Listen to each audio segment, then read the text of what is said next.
샬롬. 오늘도 하나님 말씀 앞에 나오신 여러분 환영합니다. 우리 함께 기도하겠습니다. 하나님, 오늘도 우리에게 귀한 말씀 이렇게 허락해 주시니 감사합니다. 우리의 영혼을 이 시간 내주하신 성령님께서 깨워주시고 들을 귀를 열어주시옵소서. 그래서 이 말씀을 통해서 오늘도 은혜 받고 용기와 기쁨, 소망으로 가득한 이 시간 될 수 있도록 인도하여 주옵소서. 예수님의 이름으로 기도했습니다. 아멘.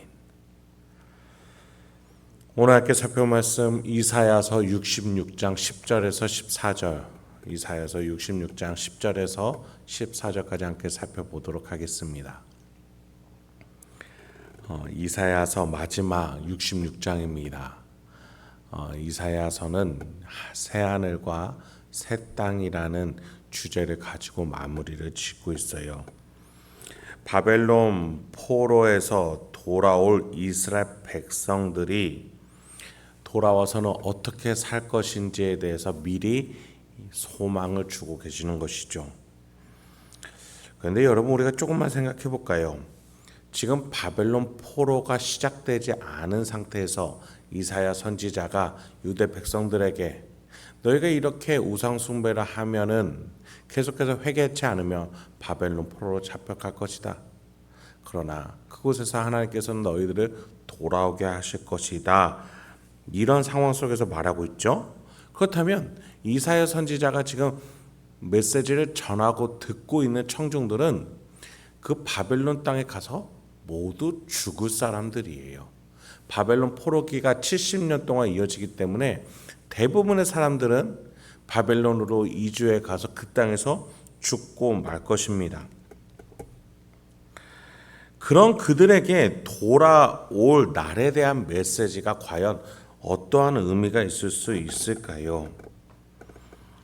여러분, 이 새 하늘과 새 땅, 새 예루살렘은 제가 지난번에도 말씀드린 바와 같이 사실 하나님의 보좌 우편, 하나님과 함께 살아가는 그곳에 대한 표징입니다. 징표예요. 바벨론 땅에서 죽다 하더라도 그 하나님이 계신 곳을 바라보면서 살아가는 신자로서 이 메시지는 의미가 있다는 것이죠. 하나님께로 가면 우리가 이러한 삶을 살 것이야.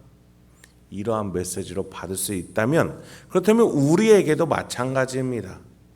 우리는 죽어서만이 하나님의 보좌 우편으로 갈 수 있어요. 그렇기 때문에 새 하늘과 새 땅을 우리는 바라보면서 오늘 그 새 하늘과 새 땅을 맛보면서 살아가는 것이죠.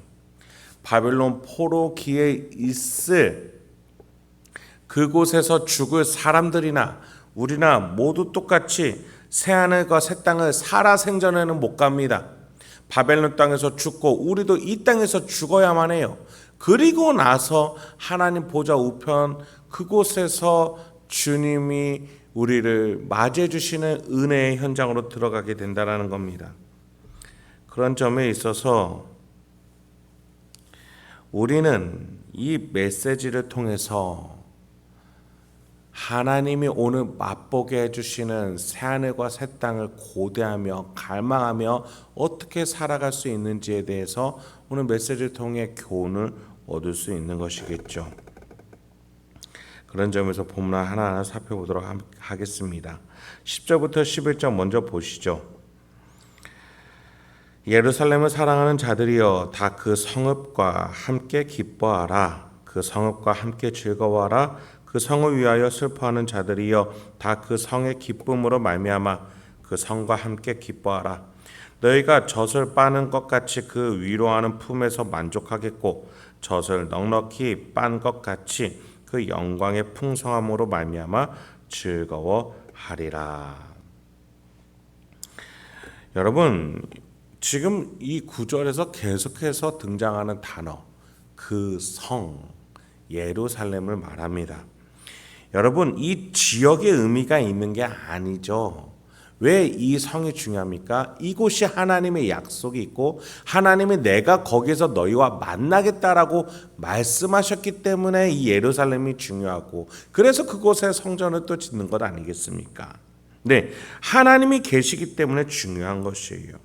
그렇다면 우리 신약시대에 와서 하나님이 계신 곳은 어디예요?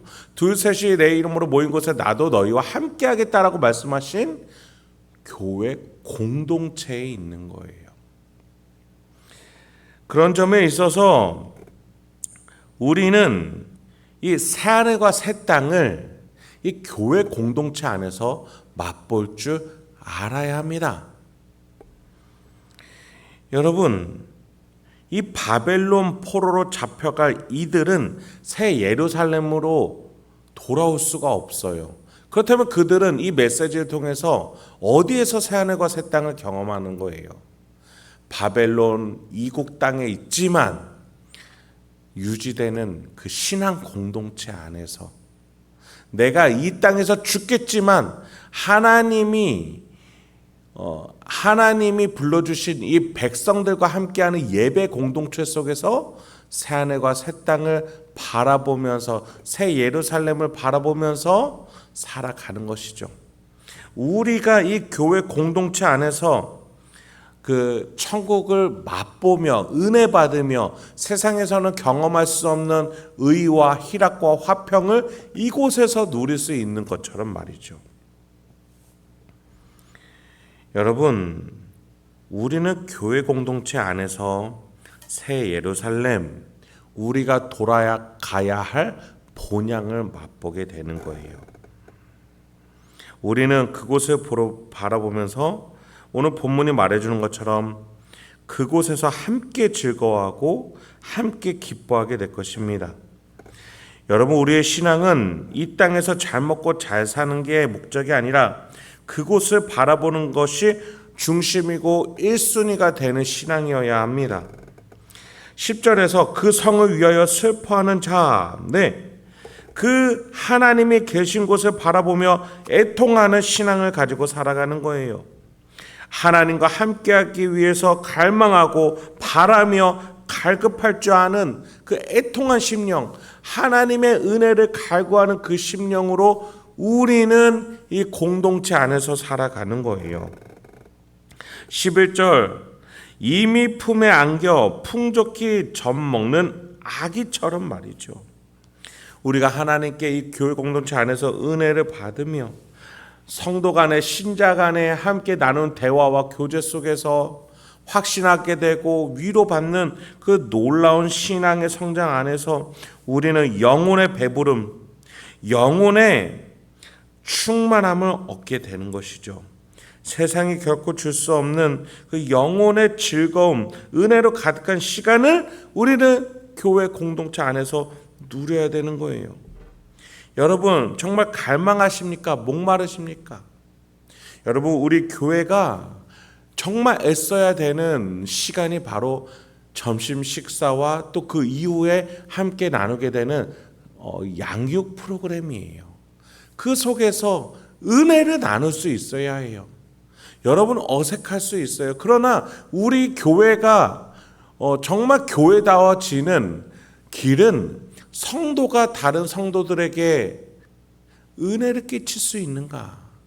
내가 잘나서 또는 내가 신앙 연수가 많아서 은혜를 끼치는 것이 아니라 내가 죄인이지만 하나님이 주신 은혜 속에서 또 이 조직 교회 공동체 안에서 주시는 위로를 내가 경험하면서 내가 이렇게 살고 있습니다.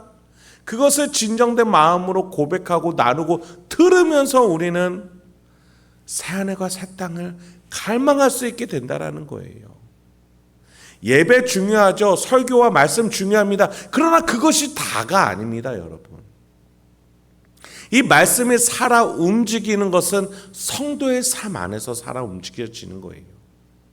그렇기 때문에 여러분이 소그룹으로 함께 교제의 장을 포기하시다는 건 다른 성도가 또 다른 은혜 받을 수 있는 길을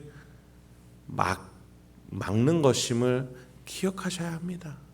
그래서 우리가 소그룹을 귀하게 여길 줄 알아야 되는 거예요. 여러분, 우리는 이 교회 조직 공동체 안에서 예배를 드리며 함께 교제하면서 영혼의 즐거움을 함께 하는 거예요. 성도가 있어야 하나님이 함께 하신다라고 하셨어요. 둘 셋이 내 이름으로 모인 곳에 함께 하시겠다고 했어요. 여러분이 있어야 성전이 되는 것입니다. 12절부터 14절 이어서 보도록 하겠습니다. 여호와께서 이와 같이 말씀하시되 보라 내가 그에게 평강을 강같이 그에게 문 나라의 영광을 넘치는 시내같이 주리니 너희가 그 성읍의 젖을 빨 것이며 너희가 옆에 안기며 그 무릎에서 놀 것이라. 어머니가 자식을 위로한 같이 내가 너희를 위로할 것인즉 너희가 예루살렘에서 위로를 받으리니 너희가 이를 보고 마음이 기뻐서 너희 뼈가 연한 풀의 무성함 같으리라. 여호와의 손은 그의 종들에게 나타나겠고 그의 진노는 그의 원수들에게 더하리라. 바벨론 포로에서 돌아오면 평강을 주시겠다고 해요. 넘치는 시내와 같이 예루살렘이 영광으로 넘쳐날 것이다 라고 말씀하세요. 사실 바벨론 포로에서 귀환한 자들은 평강한 시절을 살지 못했어요. 온갖 방해 세력들이 성벽과 성전을 짓는 것을 방해했기 때문이에요. 여러분, 지금 이 본문은 신자된 모두가 하나님 보좌 우편에서 살아가게 될 그 날을 바라보면서 주는 메시지예요. 그렇기 때문에 이 메시지를 바벨론 포로된 그들에게 직접적으로 적용할 수는 없어요.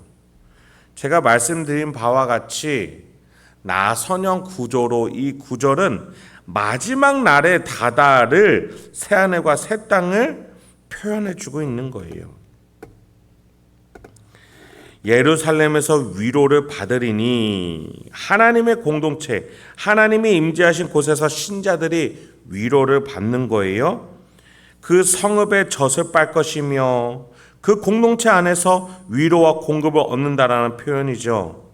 그러면서 영원한 저 공동체, 새 하늘과 새 땅, 새 예루살렘, 하나님 보좌 우편이라고 누누이 성경에서 표현해주고 있는 우리의 본향, 우리의 영혼이 태어난 그곳을 향해서 나아가게끔 우리를 인도한다라는 거예요. 여러분, 우리가 교회 안에서 은혜를 받으면 거기서 끝나서는 안 돼요. 여기에서 초막을 셋을 찍겠다라는 베드로처럼 우리 교회가 최고야, 우리 교회가 더 잘 돼야지, 여기에서 은혜가 충만하면 됐어라고 말해서는 안 돼요. 이 은혜를 가지고 나아가야 되는 거예요. 복음을 전하러 가정으로, 직장으로 나아가요. 그러면서 어디를 향해서 나아가자라고 말해야 되는 거예요. 하나님이 계신 저 영원한 구원의 문으로 들어가자라고 우리는 갈망할 수 있어야 되는 것이죠. 마지막 9절에서 하나님께서는 저 새 하늘을 바라보는 종들을 향해서 도우시고 원수들을 치시겠다라고 얘기하세요. 여러분, 그것을 우리는 섭리라고 말하죠. 하나님이 다스리는 방식이에요. 교회는 공동체가 살아가면서 하나님의 은혜와 다스림, 섭리를 경험하면서 그걸 증언하고 증거하는 거예요. 그래서 교회는 결코 단 한 사람이 주도해서는 안 돼요. 교회는 성도가 유기적으로 나누는 증언과 증거를 통해서 성장하는 조직이기 때문입니다. 여러분, 오늘도 어떠한 마음과 태도로 오늘 하루를 맞이하고 계십니까? 하나님께서 우리에게 주시는 저 새하늘과 새 땅을 바라보게 하는 영혼의 갈망을 우리가 가지기 소망합니다. 그래서 오늘 하나님이 나에게 주시는 은혜와 오늘 나에게 허락해 주시는 이 갈급함을 가지고 살아갈 때에 하나님께서 은혜를 맛보고 새하늘과 새 땅을 맛보게 해주실 줄 믿어요. 그래서 우리가 오늘 나의 지인을 붙들고 나아갈 수 있는 힘도 얻게 될 것입니다. 여러분, 그렇게 이 세상에서 빛과 소금의 중심 역할, 끌고 가는 자의 역할, 저 새하늘과 새 땅으로 인도하는 자의 역할을 감당하시며 오늘도 살아갈 수 있는 저와 여러분이 되길 소망합니다. 함께 기도하겠습니다. 하나님, 오늘도 우리에게 귀한 말씀 주시니 감사합니다. 이 말씀을 통해서 오늘 나의 삶의 태도와 방향과 목적이 무엇과 어디를 향하는지 점검할 수 있게 도와주시옵소서. 그래서 오늘도 하나님이 계신 그 영원한 평강이 있는 저 본향을 향해서 나아갈 수 있는 우리 성도님들과 제가 되도록 하옵소서. 주님, 우리가 이곳에서 또 저 새하늘과 새 땅을 맛보아야 갈 방향을 알겠습니다. 은혜를 주시옵소서. 교회 공동체 속에서 특히 은혜를 주셔서 우리가 가정, 직장, 일상에서 그 은혜를 흘릴 수 있도록 주여 인도하여 주시옵소서. 예수님의 이름으로 기도했습니다. 아멘.